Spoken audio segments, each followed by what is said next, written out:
अब आगे गुरबाणी में आता है गुरुमुख नादम, गुरुमुख वेदम, गुरुमुख रया समाई। गुरु ईसर गुरु गोरख बर्मा, गुरु पार्वती माई। कहने का तात्पर्य यह है कि उस ईश्वर का, परमात्मा का नाम और ज्ञान गुरु के द्वारा ही प्राप्त किया जा सकता है। गुरु के जब हम सम्मुख आएंगे, गुरुमुख बनने की कोशिश करेंगे, गुरुमुखों के सानिध्य में आएंगे, तो गुरु हमें नाम से जोड़ देता है, शब्द से जोड़ देता है।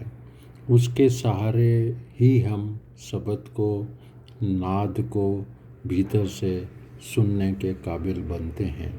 गुरु के द्वारा ही यह शिक्षा हमें मिलती है या यह सूझी हमें मिलती है कि वह परमात्मा सर्वव्यापी है, कण कण में समाया हुआ है। गुरु ही हमारे लिए ईश्वर है, गुरु ही हमारे लिए शिव है, गुरु ही हमारे लिए गोरख है, वह ब्रह्मा भी वही है, और गुरु ही माँ पार्वती के रूप में भी है। कहने का मतलब है कि गुरु सब कुछ है। गुरु एक बार मिल गया, हमारा काम बन गया। गुरु के सहारे हम सारी चीज़ों को प्राप्त कर सकते हैं।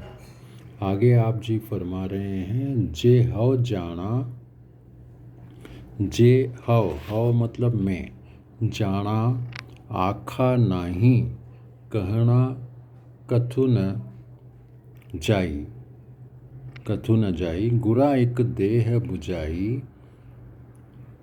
एक देह बुझाई मतलब एक समझ दी, सबना जिया का एको दाता, सो मैं विसर न जाई।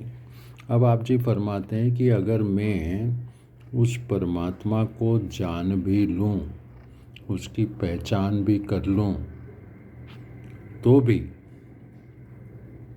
अगर मैं उस परमात्मा को समझ भी लूँ, जान भी लूँ, तो भी उसका आखा नहीं कहना कथु न जाई, उसका वर्णन नहीं कर सकता।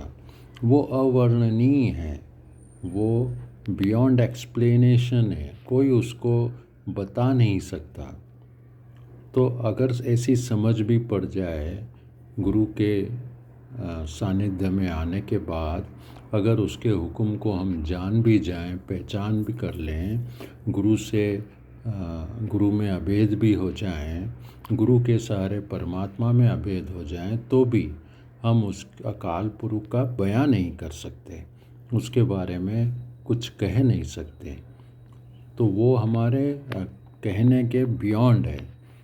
तो ऐसे परमात्मा को, जो सब जीवों का दाता है, सब सृष्टि का निर्माता है, तो प्रार्थना है, अरदास है कि ऐसे परमात्मा को मैं कभी भी ना भूलूं।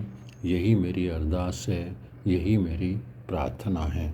सबना जिया का एको दाता, सो मैं विसर न जाऊं, सो मैं विसर न जाई।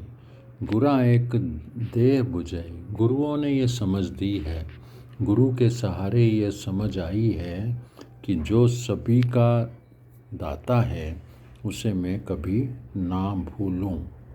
तो यही इन लाइनों का अर्थ है। बहुत सुंदर लाइनें हैं, और आगे फिर चलते हैं।